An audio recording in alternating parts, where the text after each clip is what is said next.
Hello everybody, windy വാക്ക് ട്രക്കിങ്ങിൻ്റെ രണ്ടാം പാർട്ടിലേക്ക് ഏവർക്കും സ്വാഗതം. പ്രകൃതിയുടെ മനോഹരമായ ദൃശ്യങ്ങൾ കൂടുതൽ ആസ്വദിക്കുവാൻ പുതുവഴികളിലൂടെ നമുക്ക് വീണ്ടും യാത്ര തുടരാം.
ഇവിടെ നിന്ന് പുൽമേട് തുടങ്ങിയാണ്. പുൽമേട്ടിലോട്ടുള്ള യാത്രയാണ് ഇനി നമ്മൾ പോകുന്നത്. എല്ലാവരും ശ്രദ്ധിച്ചു വരിക. പുൽമേട്ടിലെ പുല്ലുകളെല്ലാം അല്പം കരിഞ്ഞ അവസ്ഥയിലാണ്, എന്നാലും നമുക്ക് യാത്ര തുടരാം. നമ്മൾ പുൽമേട് കഴിഞ്ഞ് താഴെ പോകുമ്പോൾ ഒരു ചെറിയൊരു വനമുണ്ട്. നമുക്ക് അതിലൂടെ കയറി നമുക്ക് ട്രക്കിങ്ങിൻ്റെ അവസാന ഭാഗത്തേക്ക് പോകാം.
ചുണ്ടയുടെ കൂട്ടിരിക്കുന്നല്ലോ ഇത്.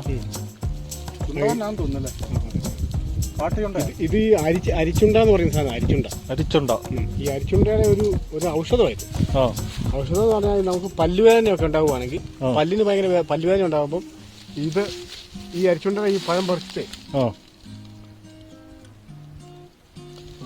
ഈ പഴം പറിച്ചിട്ട് ഈ ചൂട് ചാരത്തിന്റെ അകത്ത് ഒന്ന് വാട്ടിയേച്ച് കടിച്ചു പിടിച്ചോണ്ടിരുന്നാൽ മതി. പല്ലിന്റെ എന്ത് കേടുണ്ടെങ്കിലും വേദന ഉണ്ടെങ്കിലും മാറിക്കോളൂ. ഔഷധമായിരുന്നു. അരിച്ചുണ്ടയിലേക്ക് പ്രവേശിക്കുകയാണ്.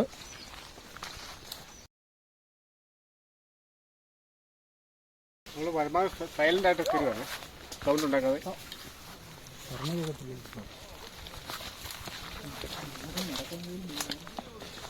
വെള്ളം വെക്കാതെ പറഞ്ഞേ കേട്ടോ.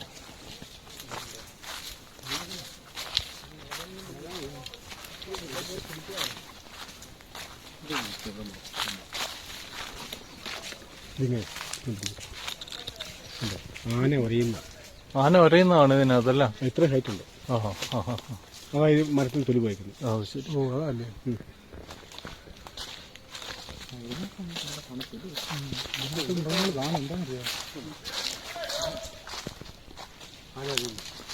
ഇത് ആന ഒരയുന്നതാണല്ലോ. കാരണം തണുപ്പ് മൃഗങ്ങൾക്ക് തണുപ്പ് ഭയങ്കര ഇഷ്ടമാണ്. ഒരു സമയത്ത് മനസ്സിലാക്കും.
ഇതെന്തോ മരമാണ്, ആലാണോ?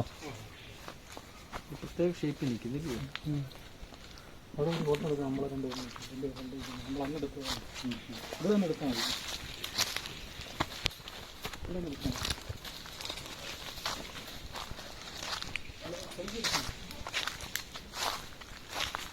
കിളികളിലൊക്കെ സൗണ്ടില്ലേ?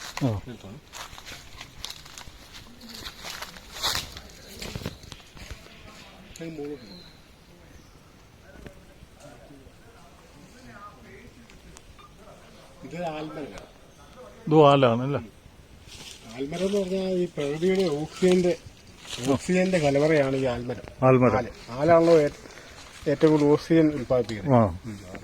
ഏറ്റവും കൂടുതൽ ഓക്സിജൻ ഉത്പാദിപ്പിച്ചു വിടുന്ന മരമാണ് ആല്. വരും.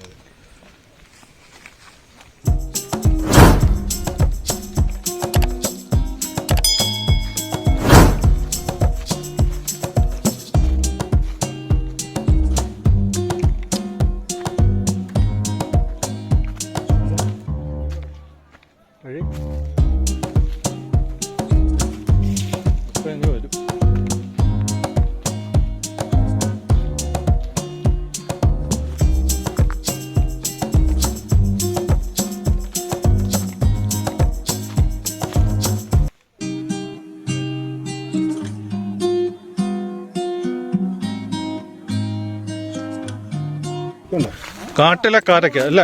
കാട്ടിലെ കാരക്കയാണിത്. ഇത് ഭയങ്കര വിഷമാണിത്. ഇതുണ്ട് കായ നിൽക്കുന്നത്. കായ്ക്കളാണ് ഇതെല്ലാം കാരക്കയാണ്. ഇത് വിഷമാണിത്.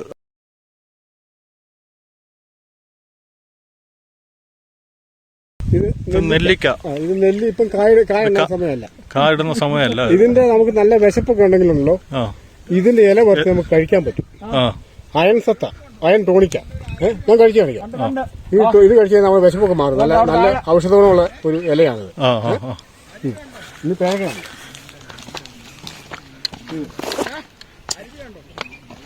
ഇത് കാട്ടിലെ പേരക്ക ഇല്ല ഒന്നും. വലിയ സമയമല്ല, അതിന്റെ സീസൺ അല്ല. പേരയുടെ പൂ വന്നിട്ടുണ്ട്.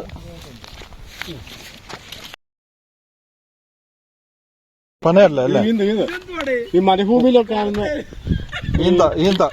അതിന്റെ നമ്മുടെ ഇന്ത്യയിലൊക്കെ കാണുന്ന ഒരു വർഗം ചിറ്റീന്ത്. എങ്ങനെ? ചിറ്റീന്ത്. ഓക്കെ. ഇതിന്റെ പഴം ഈന്തപ്പഴം പോലെ തന്നെയാണ്. അത്ര വലിപ്പമില്ല. നമ്മൾ ട്രക്കിങ്ങിന്റെ അവസാന ഭാഗത്തെത്തിയിരിക്കുകയാണ്. ഇതൊരു ചെറിയ വെള്ളച്ചാട്ടമാണ്. ഈ വെള്ളച്ചാട്ടത്തിന്റെ പേരെന്താണ് ചേട്ടാ? പത്തേക്കുഴി വാട്ടർഫാളാണിത്. കോതപാറ. നല്ല തണുപ്പുണ്ട്. അവിടെ ഒരു നമ്മുടെ കഴുത്തപ്പം ആഴമുണ്ട് അവിടെ അല്ലേ? നിങ്ങൾ നോക്കുമ്പോൾ ചെറുതാണെന്ന് തോന്നിയാലും വെള്ളമുണ്ട്. ഇളുക്ക് പോലെയാണ്. ഇങ്ങനെ ഒരു ചെറിയ ഇളുക്ക് പോലെയാണ്. മഴക്കാലത്ത് നല്ല ഭംഗിയുണ്ടാവും കാണാൻ. ഇറങ്ങാൻ പറ്റുമോ? അന്നേരം ഇവിടെ താഴോട്ട് ഇറങ്ങാൻ പറ്റും. ഈ സൈഡിൽ കൂടെ ഇറങ്ങി ഇവിടെ കുളിക്കൊക്കെ ചെയ്യും. അവിടെ അന്നേരം ഇങ്ങോട്ട് അധികം വരികയല്ല. അവിടെ കണ്ടൊക്കെ. ചേട്ടന്റെ പേരെന്തായിരുന്നു? ബിനോയ്. ഞാനും കേട് തന്നെ. എങ്ങനെയുണ്ട് സാറേ? നല്ല തണുപ്പുണ്ടോ വെള്ളത്തിന്?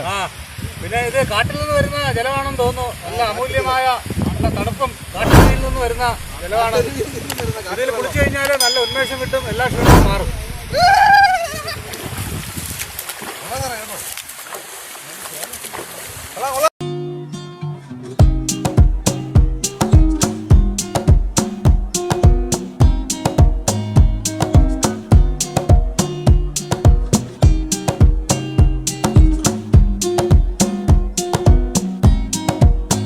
ഒരു മൂപ്പനാണ്. പേരെന്താണ്?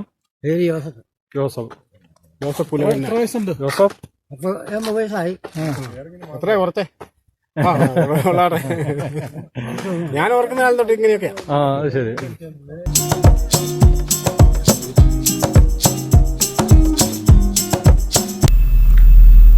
അങ്ങനെ ട്രക്കിംഗ് അവസാനിച്ചിരിക്കുകയാണ്. നല്ല വിശപ്പാണ്, നല്ല വിശപ്പ്. ഷാജിച്ചേട്ടൻ പറഞ്ഞതനുസരിച്ച് KPM ഫിഷ് ഫാം എന്നൊരു ഫാം ഇവിടെ അടുത്തുണ്ട്. അവിടെ ഓർഗാനിക് മത്സ്യങ്ങളെ വളർത്തുന്നു. അതിനെ അന്നേരം തന്നെ പിടിച്ച് നമുക്ക് പൊള്ളിച്ച് തരും. അതിൻ്റെ കൂടെ കപ്പ കിട്ടും, മീൻകറി കിട്ടും,